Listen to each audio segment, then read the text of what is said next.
이는 그들도 산 위에와 모든 푸른 나무 아래에 산당과 우상과 세라상을 세웠음이라.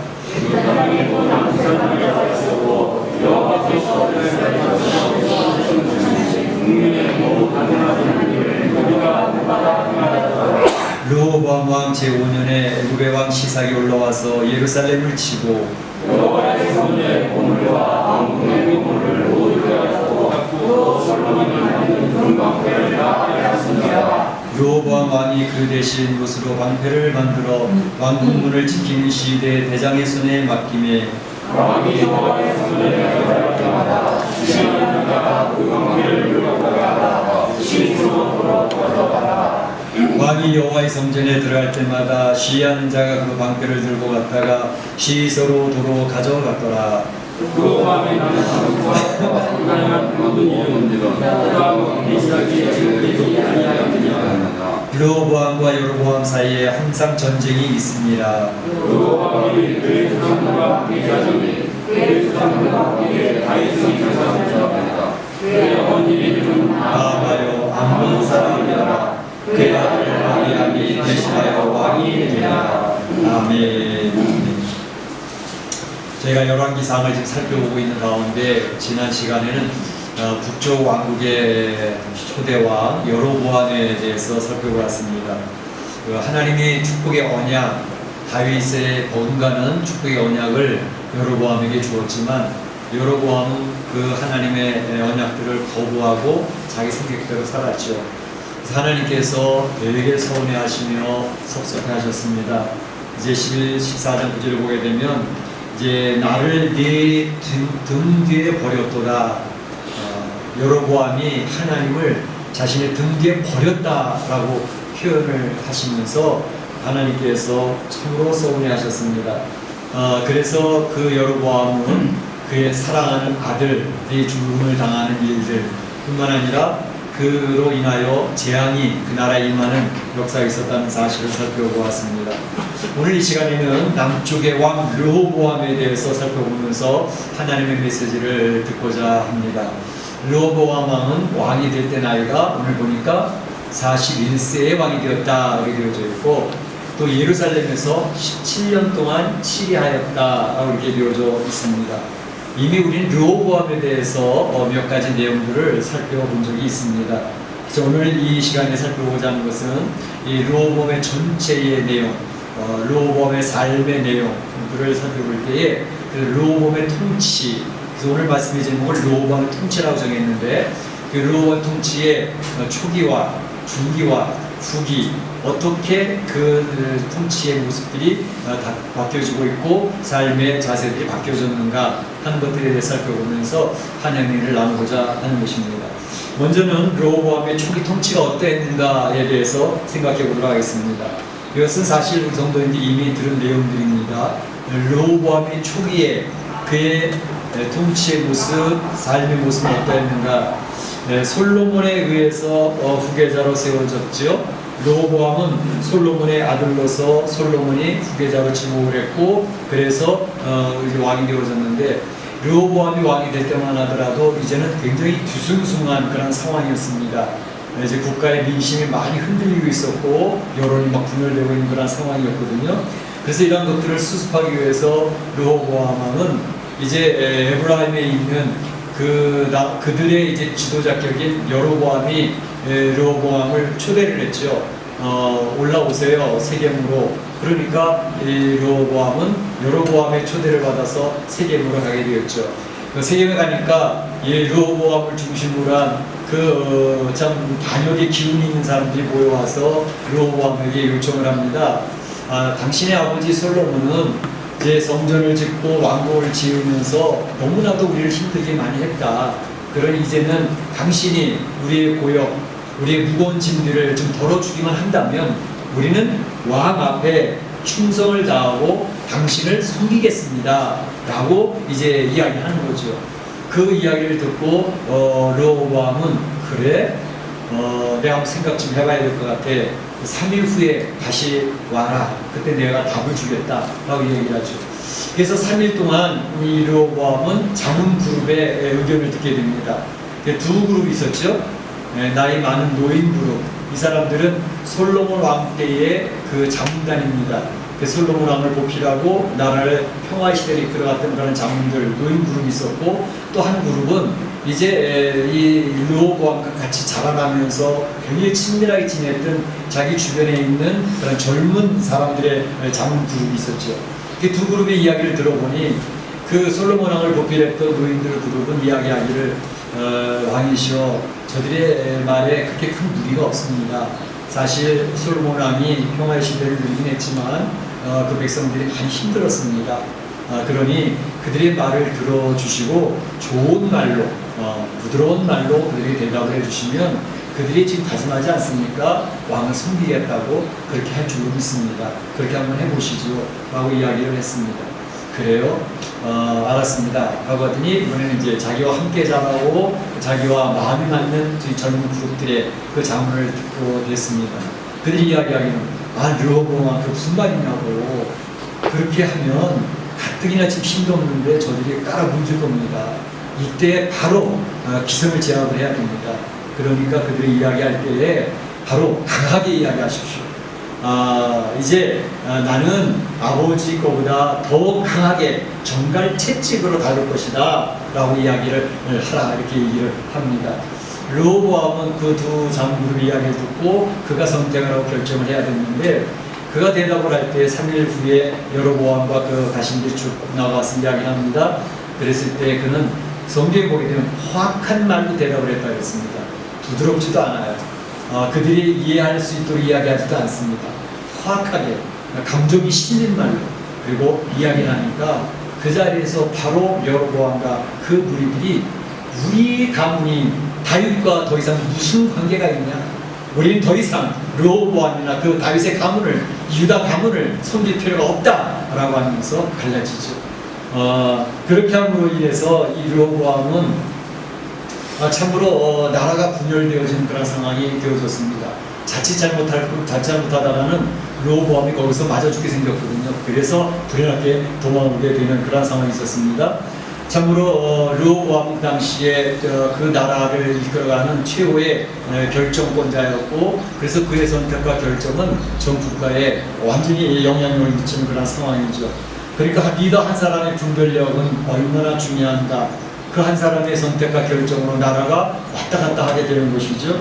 그래서 한 사람의 리더로 인해서 그 해당되는 그룹이나 그 공동체가 견고하게 세워지기도 한가 하면 또 자칫 잘못돼서 4분 5일 되어져 가지고 그 공동체, 그 나라가 무너지게 되는 것들은 역사의 기록에서 얼마든지 볼 수 있다라고 하는 것이죠. 바로 이런 것을 통해서 르호보암의 초기의 모습은 이 르호보암의 약점이 극대화되어진 모습을 보여주는 그러한 내용들이 있었습니다. 이런 일을 당하면서 르호보암이 취했던 마음을 여러분 기억하시죠? 그때 말씀할 때 이제 여로보암에 의해서 거절이 되어진 나라가 두 쪽으로 갈라지는 것을 보면서 르호보암은 이거 안 되겠다, 속히 제압을 해야 되겠다. 그래서 군사를 모집을 하죠. 군사 모집한 게 대군이었습니다. 18만이나 되는 군사가 모여서 바로 밀어버렸으면 정말로 제압을 할 수도 있었겠죠. 그런데 하나님이 막으십니다. 스마야 선지자를 보내어서 르호보암, 너 지금 전쟁하려고 군대를 모았어? 그만둬. 이것은 나로부터 생긴 일이기 때문에 네가 그만두지 않으면 네가 큰일 당할 것이다 라고 막으시.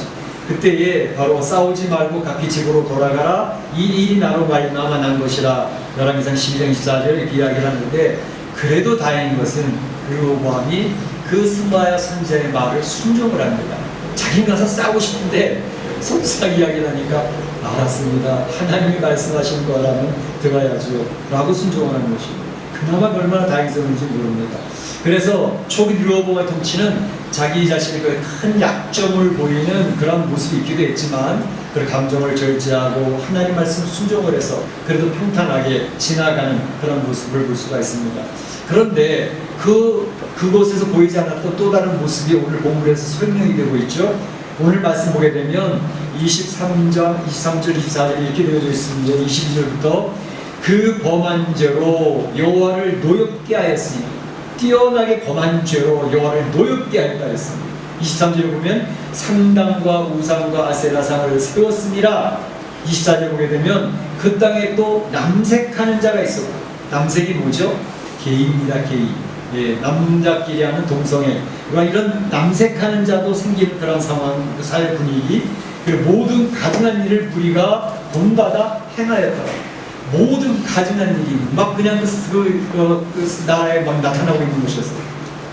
그러니까 르호보암의 이 당시의 사회적인 분위기가 우상 숭배가 막 성행하기 시작을 했고, 아세라까지 섬기고, 그리고 이제 사회가 부패져가는 모습이 나타나고 있었고, 타락한 사회, 이제 게이의 삶이 괜찮다라고 하는 것이죠. 오늘날 문제가 뭡니까? 이 동성애, 게이, 레즈비언, LGBT, 저는요 이제 그런 생각을 해봐요. 이런 전염병과 재앙이 왜 전 세계적으로 이렇게 강력하게 임할까? 하나님이 되게 서운하신 것 같아요. 너희들이 하나님의 형상으로 지음받은 인생의 그 인생의 모습, 하나님의 형상의 모습을 가지고 짐승의 모습을 바꾸어 놓았다고 하는 하나님의 진노가 나타나는 게 아닌가 싶습니다. 얼마나 안타깝습니까? 요즘에 한국에서 교회 집회는 이 코로나 바이러스의 감염의 온상이라고 지목을 하면서 교회 주일날 1시간 모이는 것을 못 모이게 막 이제 공무원들이 들어와서 제재를 합니다. 그런데 서울시장 박원순은 퀴어 축제는 하겠다는 겁니다. 퀴어 시청 앞에서 그 수많은 사람이 모여가지고 그 흉측한 모습으로 축제하는 것을 하겠다는 거예요.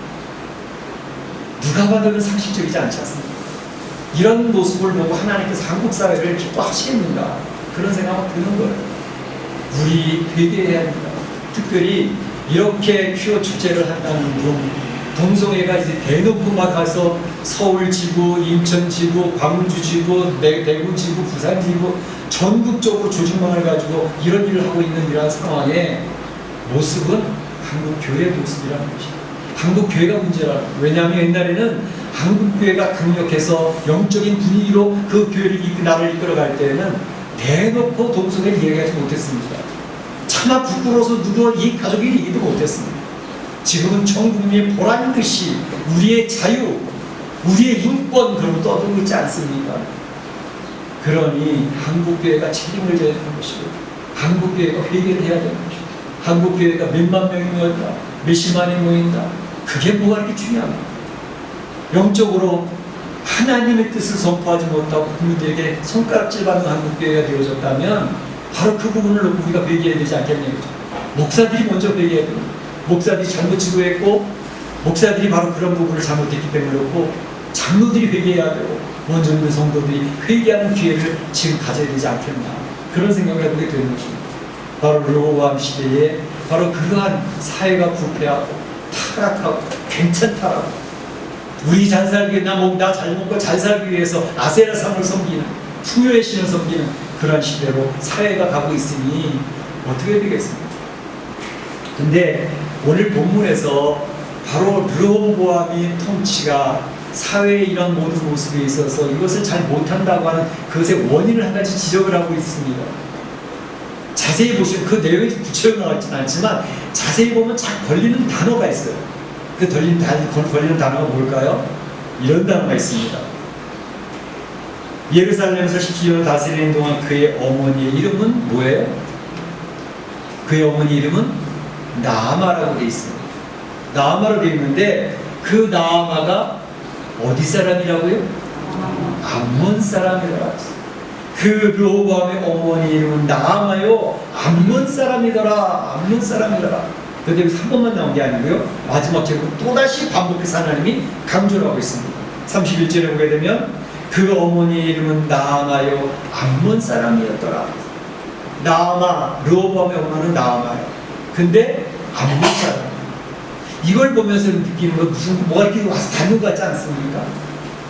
솔로몬 왕 그 평화의 강력한 나라가 왜 멸망이 시작했습니까? 성경에서는 계속 강조했던 내용이 있습니다. 지난 시간에 말씀드릴 때 그런 얘기했죠. 바로 그 여인들이 솔로몬의 마음을 돌려, 솔로몬의 처첩이 1000명인데 물론 외교 정책이라고 자기는 합리화시키겠죠. 그러나 주변에 있는 많은 나라들의 공주와 권세 있는 여인들을 데려다가 자기의 왕비로 삼고 초청을 삼아서 외교 관계로 이 이스라엘을 지키려고 했던 솔로몬의 외교 정책, 인간적으로 얼마나 지혜롭습니까? 그러나 인간적으로 지혜로도 하나님 앞에 지혜롭지 못하면 그것은 진노의 원인이 되는 것이었죠. 바로 그 솔로몬의 여인들이 솔로몬의 마음을 돌렸다 했어요. 그 마음을 돌렸다고 한다는 것, 그 근처에 보게 되면 계속 반복해서 있습니다. 그 여인들이 솔로몬의 마음을 돌렸다. 하나님 앞에 살려고 애를 썼던 솔로몬의 마음을 싹 돌리는 거예요.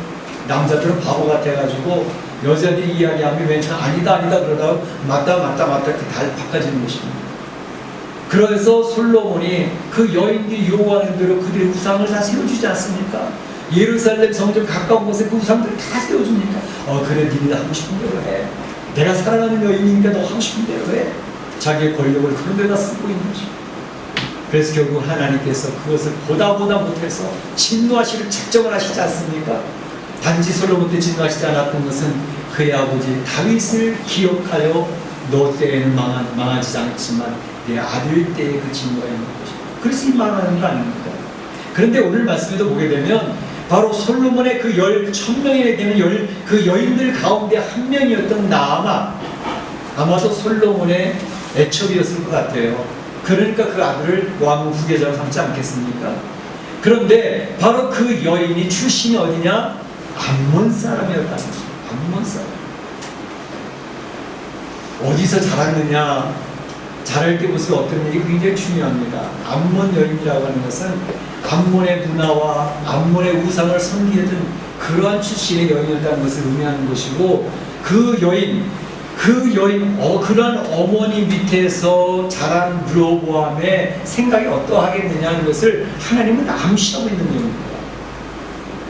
자녀들의 교육은 어머니의 영향력이 절대적입니다. 특별히 신앙교육은 더욱 그렇습니다. 어머니가 그 자녀를 어떻게 교육시켰느냐, 어머니가 그 자녀에 대해서 신앙적인 어떠한 관점을 심어줬느냐, 어떤 영향력을 주었느냐는 것은 그 자녀의 평생을 지배하게 되는 것을 우리는 자주 볼 수가 있습니다. 보세요.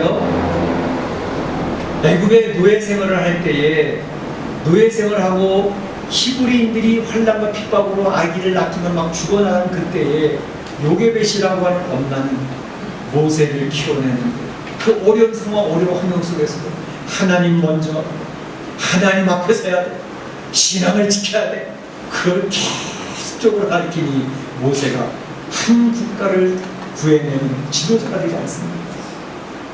바로 이러한 것들은 우리 역사에도 얼마나 많이 나올 수 있습니다. 카네기도 그렇고 또 링컨도 그렇고, 이 세계를 이끌어갔던 위대한 지도자들의 어머니는 거의 신앙의 어머니였습니다. 가난했음에도 불구하고 성경을 물려주면서 이 성경 말씀대로 살아야 돼, 10가지 계명을 세워서 이 계명대로 하나님 앞에 살면 돼, 계속 강조했던 그 어머니의 영향을 받았던 자녀들은 다 그 민족을 세우고 그 나라를 구해내는 그런 지도자들이 됐다는 사실은 역사가 증명하고 있는 내용들입니다. 그래서 오늘 이 내용을 보면서 우리 성도들, 특별히 여자 우리 성도님들에게 권면하고 싶은 것은 어머니의 영향력은 절대적이다. 우리 어머니들이 자녀들 잘 되기를 원하고 있지 않습니까? 자녀 잘 되기를 원하지 않는 부모가 어디 있습니까? 그런데 초점을 잘 맞추는 어머니는 자녀를 바르게 키웁니다. 초점을 잘못 맞춰서 세상에서 가역 공부시키고 많은 교육시키고 학원 많이 보내가지고 그래가지고 리더를 키운다고요? 어림도 없는 소리입니다. 하나님 앞에 어떻게 살아갈 것인가에 대한 그러한 교육을 시키는 엄마가 세계의 리더를 키워내는 엄마가 된다라고 하는 사실입니다. 그런데 엄마는 기본적으로 이제 교회에서 많이 들으니까 알잖아요. 근데 교육을 시키는데 어머니의 말로 자녀가 교육되지는 않습니다. 꼭 기억하셔야 될 일은 엄마가 어떻게 행하느냐를 보면서 자녀들은 따라갑니다. 엄마가 신앙생활을 하는데 말로는 신앙생활을 되게 잘해요. 근데 삶의 모습에는 하나님이 첫째가 아니에요. 하나님은 둘째, 셋째, 넷째로 물려져요. 어떤 일에 선택하는 내용을 보면 알 수 있어요. 하나님을 먼저 생각하는 것인지 자기를 먼저 생각하는 것인지, 그것을 보게 되면 하나님 먼저 생각하는 그런 신앙의 삶을 사는 사람인지, 아니면 하나님의 이름을 부르고 있음에도 하나님은 항상 뒷전입니다. 여로보암의 그 얘기를 하잖아요. 하나님, 내가 나 하나님을 내 뒤에 버렸도다 이래서 하나님의 이름을 얘기하는데 하나님이 먼저가 아니에요. 그래서 신앙생활은 하나님 중심의 신앙생활, 하나님 관점에서 보는 신앙생활이 있는가 하면 하나님에 제쳐놓고 인간의 관점에서 보는 신앙생활이 있어요. 마지막 때 싸움은 이 두 가지 싸움. 불신자들과의 싸움이 아닙니다. 하나님 중심의 신앙의 하나님의 나라의 사람들과 사람 중심의 사람의 싸움을 어느 것을 택할 것이냐, 그 싸움이 마지막 적그리스도의 싸움이 되는 것입니다. 바로 우리가 생각할 때 우리 사람 성도들, 오늘 르호보암의 엄마의 영향력이 르호보암을 이렇게 좋은 지도자를 키우지 못하는 그런 경우로 왔다는 사실을 기억을 하면서 우리 어머니들이, 특히 우리 젊은 어머니들이 아이들을 키울 때에 요게벳 엄마, 요게벳처럼, 그리고 링컨의 어머니처럼 믿음으로 잘 키워내는 그러한 어머니들이 되시기를 주님의 이름으로 축복합니다. 축원합니다. 르호보암의 그러면 중기의 통치는 어땠느냐 하는 것을 생각해 보고자 합니다. 르호보암은 17년 동안 예루살렘 통치했다고 되어져 있는데 르호보암 통치 기간 중에 한 5년쯤 되었을 때 이야기입니다. 애굽의 왕 시삭이 예루살렘을 쳐들어오게 되었다라고 오늘 14장 25절에 얘기하고 있죠. 예, 시삭은 애굽의 왕조가 여러 왕조들이 있는데 22대 왕조입니다. 22대 왕조를 세운 창립자입니다. 그런데 바로 이 시삭은 솔로몬이 통치할 때에 애굽의 왕으로 있을 때였습니다. 그래서 시삭의 이름이 솔로몬 통치할 때 이름이 한번 나옵니다. 어떻게? 시삭의 이름이 언급되는 것은 이제 여로보암과 연결돼서 언급이 되고 있어요. 다시 말하면 여로보암은 솔로몬의 부하였죠. 청년 여로보암이 부지런하고 근면한 것을 보아서 솔로몬의 눈에 딱 들어왔습니다. 아, 부지런하고 근면하고 저를 리더로 세워야 되겠다. 그래서 애굽을 리더로 세우는 거 아닙니까? 그래서 이 솔로몬에 의해서 발탁된 사람입니다. 여로보암이. 그런데 여로보암이 이제 선지자의 유명을 듣고 또 이제 여러 이 북쪽 이스라엘 10지파를 찢어서 한 나라를 세우게 될 것이라는 것이 아름아름 소문이 퍼지지 않겠습니까? 소문이 퍼지게 될 때 솔로몬은 당장 경계했습니다. 전 정적이다. 저걸 제거해야 된다. 자칫 못하면 내 아들에게도 나라를 물려줄 수 없을 수도 있어.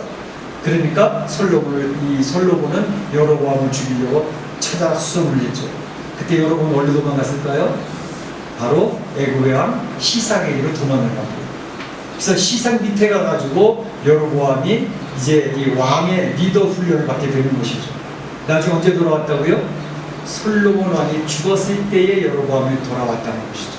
돌아와서 르호보암에게 그들의 대표자로서 우리의 무거운 짐을 고용을 덜어주십시오 라고 리더의 모습으로 르호보암에게 요청하는 모습을 볼 수가 있는 거죠. 그런데 바로 이 시삭이 이제 이 르호보암한테 쳐들어오게 되는 것입니다.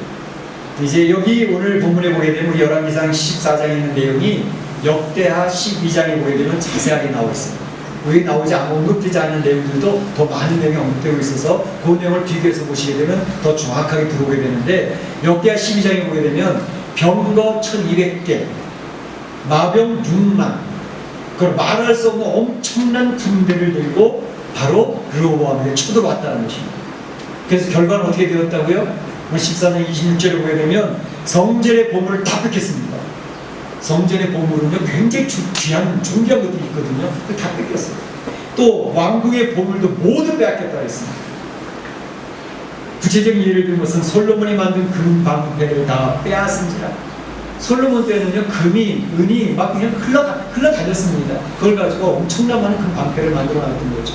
전쟁에 나가서 쓰려고 하는 게 아니라 그의 부요를 과시하기 위해서 만들어놨던 금 방패들입니다. 그런데 그걸 다 뺏기는 거예요, 시삭한테. 자, 그런데 이 시삭의 쳐들어옴으로 르호보암은 완패를 했습니다. 완패를 해서 당신이 원하는 대로 우리가 따라가겠습니다라고 완전히 이제는 주종의 경기가 맺혀진 그런 상황이 되어졌죠. 그런데 바로 이 시삭의 이 르호보암 중기에 쳐들어왔던 원인을 성경은 이야기하고 있습니다. 역대하 12장 1절 2절에 보게 되면 이렇게 설명을 합니다.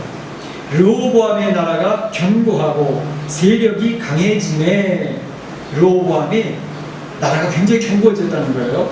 그 세력이 엄청나게 강해졌다는 거예요. 그때에 그 르호보암이 여호와의 율법을 버리고 온 이스라엘이 본받은지라 했습니다. 그들이 여호와께 범죄하였으므로 르호보암 왕 제5년에 애국왕 시삭이 예루살렘을 치러 들어오니 했습니다.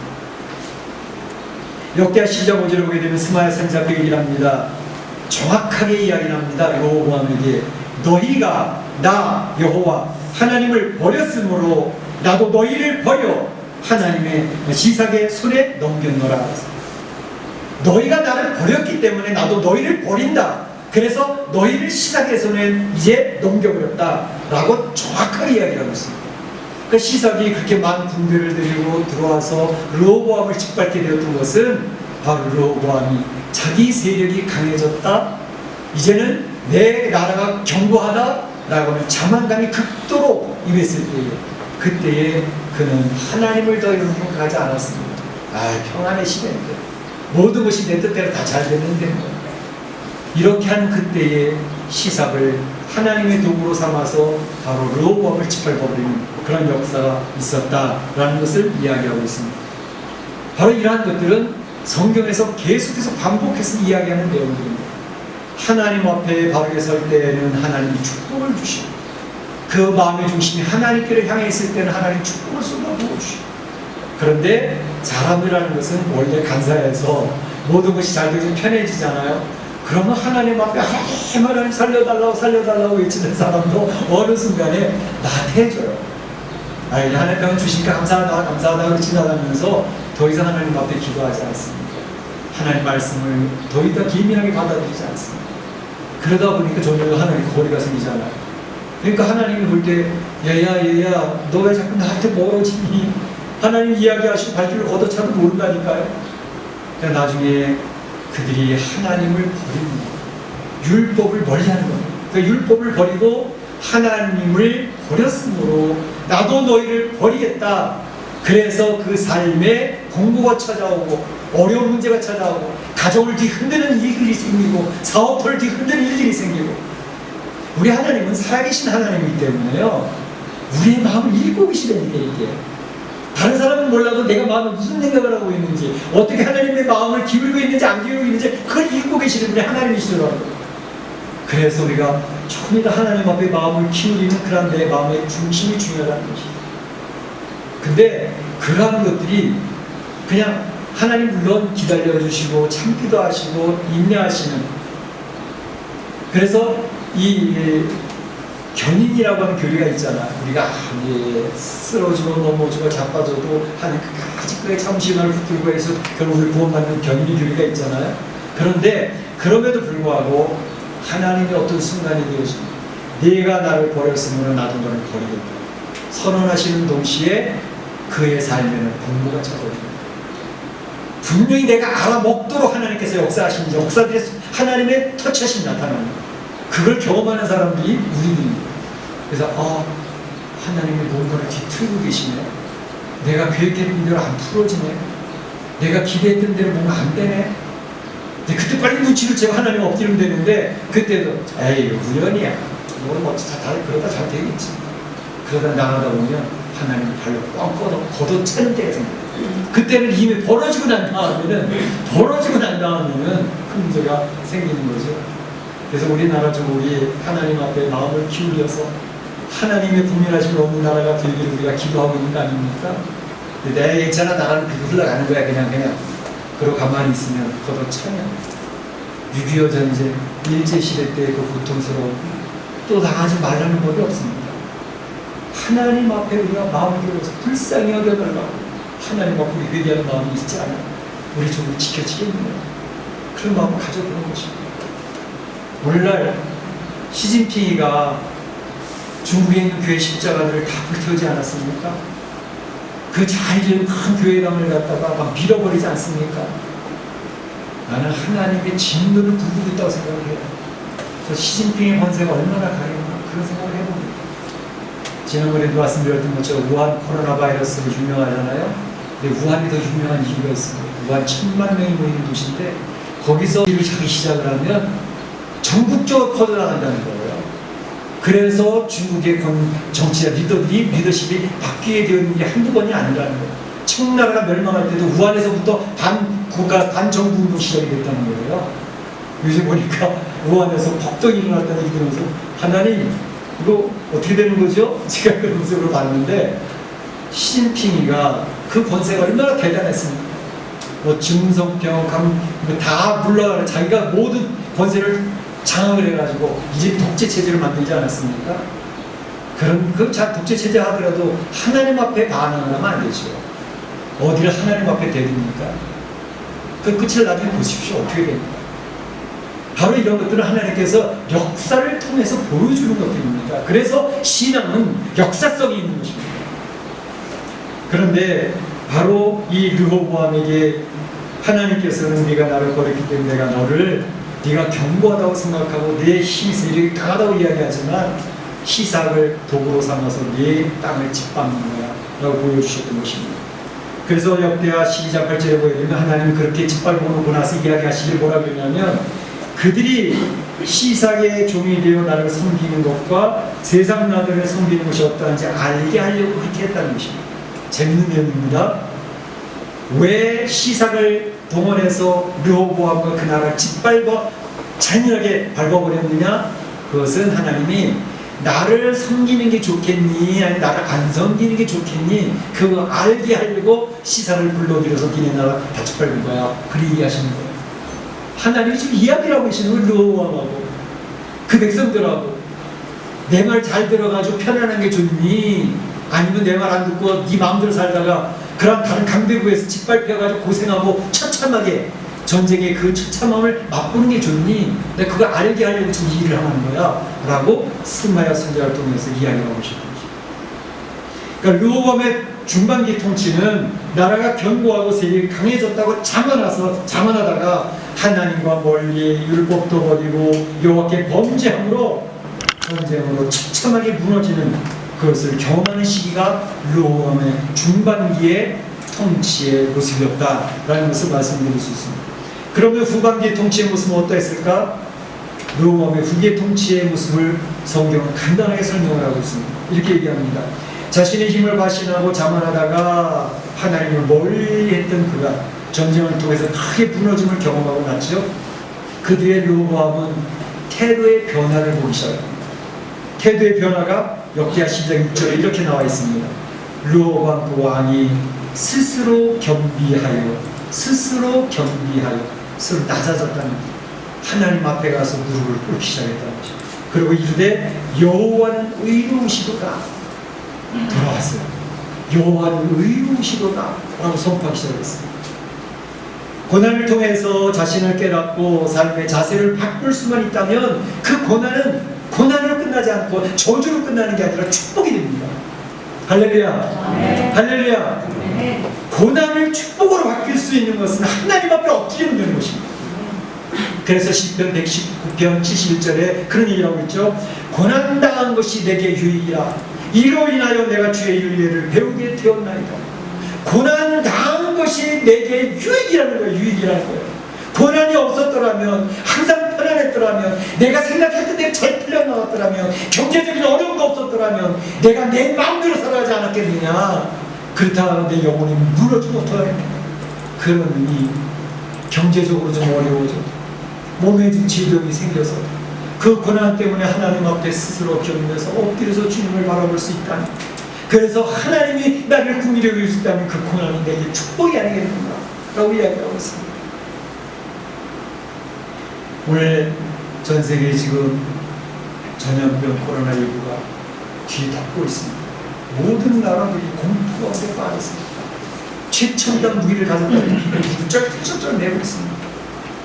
바이러스, 눈에 보이지 않는 바이러스가 하나요. 이 인간이 얼마나 연약한 것입니다. 얼마나 멍한 것을 아주 바르게 보여주는 그런 모습 아니겠습니까? 이러한 모습 앞에서 우리가 공부해지는 것이 얼마나 필요합니다. 요나서 3장에 있는 내용을 제가 잠깐 설명해 드렸지만, 요나가 닌느웨에 가서 이 니느웨에서는 이제 곧 무너진다, 재앙이 임한다, 너희는 하나님 앞에 죄를 보면서 망하게 됐어 라고 외쳤을 때에 그 백성들이 그 말을 들으면서 금식하기 시작했습니다. 회개하기 시작했습니다. 왕의 얘기까지 들렸습니다. 왕이 듣고 뚱딴지 같은 소리 하고 있네, 세상 잘 돌아가는데 무슨 소리 하고 있어? 그러지 않고, 그래요? 이 나라가 망하게 되었다, 니네가 무너지게 됐다고요? 하나님 그 왕이 왕복을 벗고 죄를 뒤집어 쓰고 금식을 선포. 야, 짐승들도 다 금식시켜, 다 회개해, 전 국민이 회개를 해. 그러면서 엎드리기 시작을 했습니다. 그럴 때 하나님께서 하나님이 하나님 뜻을 돌이키사 그들에게 내리라고 말씀하신 재앙을 내리지 아니하니라. 할렐루야. 아멘. 할렐루야. 아멘. 하나님을 모르던 이방 왕도 하나님 앞에 엎드려 주의 궁의를 구하니 하나님의 뜻을 돌이키셨다는 것입니다. 우리 하나님은요, 우리 인간의 마음을 보시는 것이고 그 마음의 중심을 보시는 것이죠.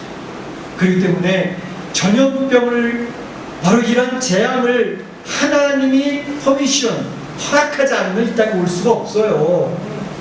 하나님이 허락하셨기 때문에 코로나19가 이 땅에 지금 퍼지고 있는 겁니다. 그렇다면 우리가 기억해야 될 것은 하나님이 중지시켜 주시면 곧 정리가 된다니까요. 믿으십니까? 믿으십니까? 하나님은 이 세상의 역사를 주무르실 뿐만 아니라 이 세상의 자연과학도 이 생물도 다 주관하시는 분이 하나님이시라는 사실을 믿는 사람들이 성도들 아닙니까? 그러니까 하나님 앞에 엎드리면 엎드릴수록 빨리빨리 정리가 되어진다는 사실을 우리가 깨닫잖아요. 참고로 제가 얼마 전에 그 뉴스를 들으면서 이 트럼프라는 대통령은 좌충우돌하는 대통령이 지 마음대로 막 하는 것 같이 보여져가지고 전 세계에서 안티어블이 엄청 많잖아요. 그런데 그럼에도 불구하고 한 가지가 이 사람이 있어요. 하나님이 그래도 이 트럼프 분이 여기신 부분은 뭐냐면, 지난 주일날 전국교회 목사님들과 교회에 기도 부탁을 했어요. 하나님 앞에 국민이 얻은 받는 우리가 될 수 있도록 기도 좀 해요.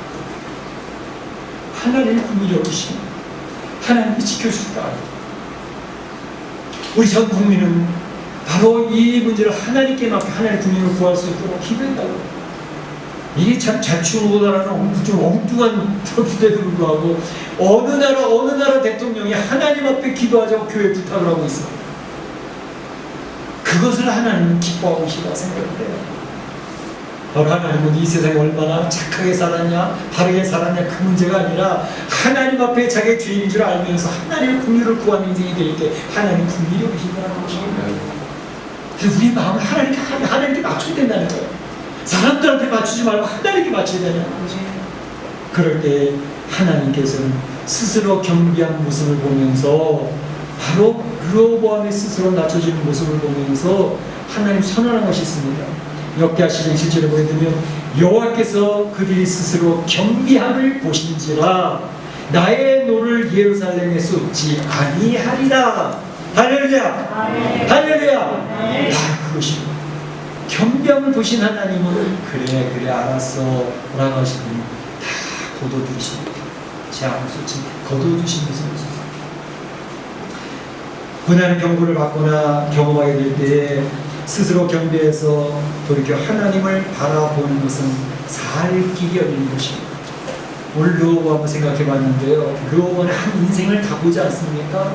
초기의 인생, 그의 연약한 모습이 극대화되어서 나라가 두 쪽으로 갈라지지 않았습니까? 또 수습이 되어져서 나라가 견고해지게 되어서 자기 잘 잡히고 그 힘, 르호보암이 자기 마음대로 할 수 있는 그런 힘이 강성해지니까 자만해지지 않습니까? 사람은 거의 변함이 없어요. 모든 게 잘 되어지면 자기도 모르는 사이에 교만해집니다. 하나님 앞, 하나님 별로 이제는 하나님 별 필요가 없습니다. 하나님이 안 도와주셔도 제가 혼자 살아갈 수 있습니다. 이게 인생입니다. 하나님께서 시선을 도구로 사용하듯이 빨아버리지 않습니다. 얼마나 피차는 일이 벌어지겠어요. 그런데 이러한 고난을 당했던 르호보암은 하나님 앞에 스스로 견뎌서 엎드립니다. 하나님 용서해 주세요. 불쌍히 여겨주세요. 하나님 앞에 엎드리면 하나님이 뜻을 돌이키셨다라고 얘기합니다. 우리 사는 성도 여러분, 르호보암의 인생의 한 모습은 내 인생의 한 모습의 모델과도 같습니다. 나는 이 인생을 어떻게 살아갈 것인가. 또 르호보암의 통치 모습은 모든 나라 국가의 한 모델을 보여주는 모습이기도 합니다. 우리 국가들이 어떻게 될 것인가, 어떻게 하면 그 나라가 흥하게 될 것이고 어떻게 하면 망하게 되는가 정확하게 보여주는 일입니다. 오늘 말씀 보면서 우리 사랑하는 성도들이 르호보암의 통치를 보면서 지혜를 얻어서 하나님 앞에 바로 서서 하나님의 영광을 선포하고 많은 사람들이 유익을 끼치고 많은 사람들을 구해내고 건져내는 그런 축복된 성도 되시기를 주님의 이름으로 축원합니다. 축복합니다. 네, 이 시간에 다 같이 한번 기도하겠습니다. 오늘 말씀을 기억을 하고 르호보암의 인생을 보았습니다. 초기, 중기, 후기의 통치를 보았습니다. 하나님께서 참으로 그 르호보암을 긍휼히 여기셨던 모습을 봅니다. 우리도 하나님 긍휼 먹기를 원하고 나의 인생을 어떻게 살 것인가를 얻는 지혜가 있기를 원합니다. 기도합니다.